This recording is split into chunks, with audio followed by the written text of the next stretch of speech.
Good morning. Gyanodaya classes में आप सभी बच्चों का स्वागत है।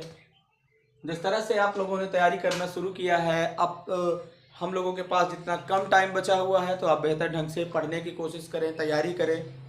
हम कहते हैं कि जितनी तैयारी हम लोगों ने किया है, जितनी तैयारी कर चुके हैं, उसको तो और बेहतर ढंग से आप तराशते रहें, पढ़ते रहें, बेहतर तरीके से सॉल्व करते रहें जितना भी हो सके। और कोशिश ये करें कि हम पूरा का पूरा सॉल्व करेंगे, पूरा 100% सॉल्व करके लाएंगे और 100% रिजल्ट लाएंगे। तो पिछला जितना सेशन पढ़ाया जा चुका है, जितना first lesson to 13 lesson complete करते रहे आप। ये अपने math 10th math Hindi medium NCERT का लास्ट चैप्टर है। लास्ट चैप्टर को हम बेहतर ढंग से 1-2 दिन में कंप्लीट कर लेंगे, 2-3 दिन में। इसके बाद फिर से रिवीजन बैच स्टार्ट करेंगे। Important IMP, very IMP question जो हमारे पास है उसको कंप्लीट करेंगे। तो चलिए आइए देखते हैं। पहले प्रायिकता देख लेते हैं। प्रायिकता क्या है? तो प्रायिकता वैसे जो कहें, अंग्रेजी में प्रायिकता को भी लिख देते हैं। वैसे जो कहें तो होता है संभावना। प्रायिकता का मतलब होता है संभावना, है ना। तो प्रायिकता की यदि परिभाषित करें हम, प्रायिकता को यदि परिभाषित करें तो क्या है कि प्रायिकता गणित की वह शाखा है जो किसी घटना के घटित होने की संभावना जो होती है, तो संभावना का संख्यात्मक मान देती है। केवल सामान्य परिभाषा है। तो क्या लिख लें? लिख लेते हैं, प्रायिकता गणित की वह शाखा है जो, प्रायिकता गणित की वह शाखा है जो किसी घटना के घटित होने, जो किसी घटना के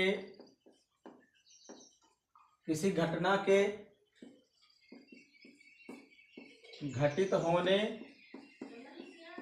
की संभावना, घटित होने की संभावना का संख्यात्मक मान देती है।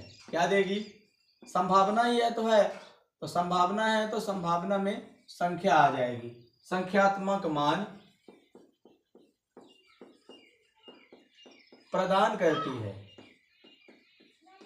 यदि मान लीजिए, यदि हम प्रायिकता किसी चीज की निकालना चाहते हैं तो प्रायिकता का सूत्र क्या होगा? तो प्रायिकता का सूत्र भी हम लोग लिख लेते हैं।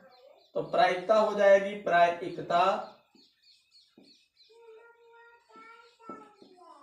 प्रायिकता को PFE कहेंगे। कुल अनुकूल परिणामों की संख्या चाहिए, कुल अनुकूल परिणामों की संख्या। कुल अनुकूल परिणामों से मतलब क्या है? जो हम चाहते हैं, जो घटना, जो चीजें हम अपने तरफ चाहते हैं, स्वयं चाहते हैं, जो क्वेश्चन कहता है। जैसे मान लीजिए कह दिए कि आज बारिश होगी, और फिर एक होता है आज बारिश नहीं होगी। तो जो हम कहते हैं कि एक बारिश होगी आज, तो ये अनुकूल परिणाम है हमारा। और फिर क्या हो जाता है? कुल संभव परिणाम, अनुकूल परिणाम के साथ साथ कुल संभव परिणामों की संख्या क्या हो जाएगा? तो यदि हम क्या मान लें, अनुकूल परिणामों को मान लें N ऑफ E कह दें, और कुल परिणामों को क्या कह दें? N ऑफ S कह दें। तो यदि हम प्रायिकता को गणितीय रूप में लिखें तो हिंदी है, गणितीय रूप को अलग भी कर सकते हैं। P of E equal to N of E upon N of S। ये हो जाएगा प्रायिकता का फॉर्मूला। आपको कहीं भी किसी भी सब्जेक्ट में कोई प्रॉब्लम है तो आप कमेंट में बोल सकते हैं, बता सकते हैं। और यहां तक जो प्रायिकता है, तो प्रायिकता तो बिल्कुल सामान्य है, आप कोशिश करेंगे, सामान्य सुनेंगे तो समझ में आ जाएगा। प्रायिकता की क्या परिभाषा होती है?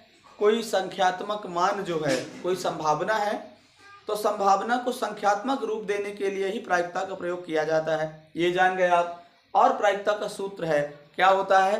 अनुकूल परिणाम बटे कुल संभव परिणाम। यदि अनुकूल परिणाम को n ऑफ ई कहें, अनुकूल परिणाम को n ऑफ ई कहें और कुल संभव परिणाम को n ऑफ एस कहें, तो क्या हो जाएगा? n of E upon n of S. एक इंपॉर्टेंट चीज है, तो इसको भी लिख लेते हैं। जो प्रायिकता है, प्रायिकता किसी घटना के होने या ना होने, किसी घटना के होने या ना होने के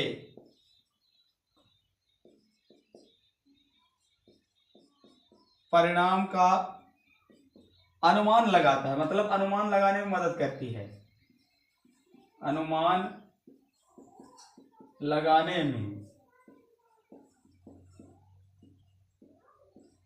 मदद करती है। चलिए, एक प्रायिकता की मुख्य बात यह भी हो गई कि किसी घटना के होने या ना होने में क्या करती है? प्रायिकता मदद करती है। दूसरी बात हमारी क्या है? यदि कोई बात दूसरी बात यह है कि आप जो भी चीजें आप पढ़ें, आपके परीक्षा को लेके मुझे ये लग रहा है कि आप बेहतर ढंग से पढ़ाई करें, इसलिए मैं बार बार बोल रहा हूं। जब आप जितना पढ़ें तो एग्जैक्ट पढ़ें। जैसे कोई क्वेश्चन पढ़े हैं, 1-2 घंटे बाद, 4 घंटे बाद जब दोबारा बैठे तो उस क्वेश्चन को अपने आप बिना बिना सलूशन देखे क्वेश्चन पढ़ें और बेहतर ढंग से सॉल्व करें। कैसा करना है, कैसे लिखना है, वो भी मैं बताऊं। तो चलिए अब कुछ फार्मूला देख लेते हैं। कुछ फार्मूला देखेंगे कि प्रायिकता क्या, प्रायिकता का फार्मूला तो हो चुका है, अब कुछ और फार्मूले देखेंगे। कुछ वन लाइनर हम लोग देखेंगे। वन लाइनर का मतलब क्या है कि एक लाइन में इंपॉर्टेंट चीजें हैं जो आप बेहतर ढंग से करते हैं, ऑप्शनल में आते हैं, उन चीजों के अबाउट मैं काम कर रहा हूं।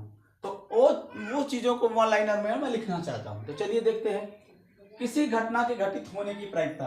अब चलिए स्टार्ट कर लेते हैं। किसी घटना के घटित होने की प्रायिकता जो यदि निकालते हैं, किसी घटना के घटित होने की प्रायिकता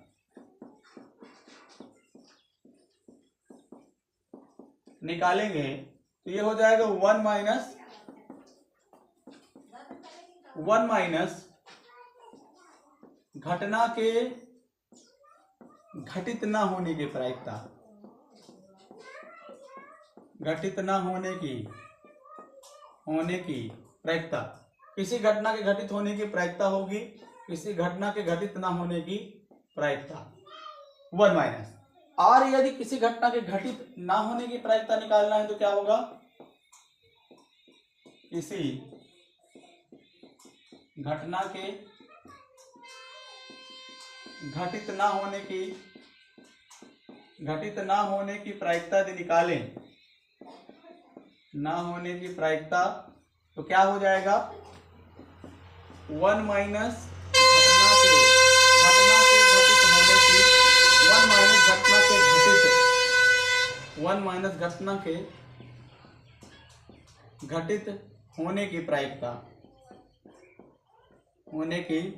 प्रायिकता, ये हो जाएगा। वन लाइनर है, आप कर सकते हैं। ये तीसरा नंबर है, किसी घटना के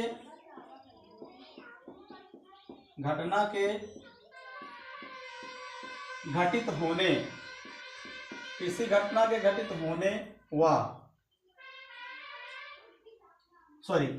किसी घटना के घटित होने प्लस किसी घटना के घटित होने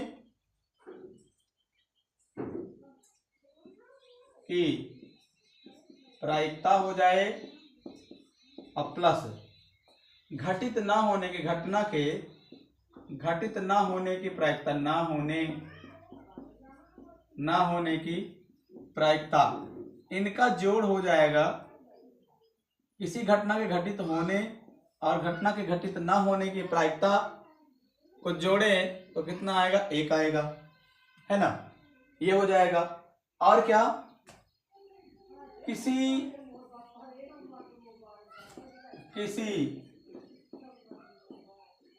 संभव घटना की प्रायिकता क्या करें? यदि किसी संभव घटना की प्रायिकता निकालें, संभव नहीं, निश्चित घटना बोले तो ज्यादा बेस्ट रहेगा। किसी निश्चित घटना की प्रायिकता जो होगी, निश्चित घटना की प्रायिकता, किसी निश्चित घटना की प्रायिकता जो बोलेंगे 1 होगी। किसी निश्चित घटना की प्रायिकता क्या होगी? 1 होगी। अब किसी अनिश्चित घटना की प्रायिकता हम देख लें, किसी असंभव घटना की प्रायिकता देख लें। किसी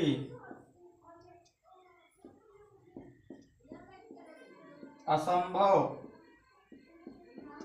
घटना की प्रायिकता यदि हम देखना चाहते हैं, किसी असंभव घटना की प्रायिकता यदि देखना चाहेंगे तो असंभव घटना की प्रायिकता हो जाएगी 0, ये 1 हो जाएगी और ये हो जाएगा 0। और कोई चीजें यदि है तो हम दिखाएंगे। अब ताश की गड्डी की थोड़ी बात कर लेते हैं। और ये जो क्वेश्चन नंबर 1, 2, 3 है, इसका गणितीय रूप, क्वेश्चन नंबर, ये जो पॉइंट नंबर 1, 2, 3 है, इसका गणितीय रूप हम देखेंगे। यदि किसी घटना के घटित होने की प्रायिकता, इसका पॉइंट 1 का, पॉइंट 2 का और पॉइंट 3 का हम देख रहे हैं। यदि मान लीजिए किसी घटना के घटित होने की प्रायिकता कितनी है? P ऑफ E हो, और घटित ना होने की प्रायिकता क्या हो? P ऑफ E क्लोजर या E वार कहेंगे।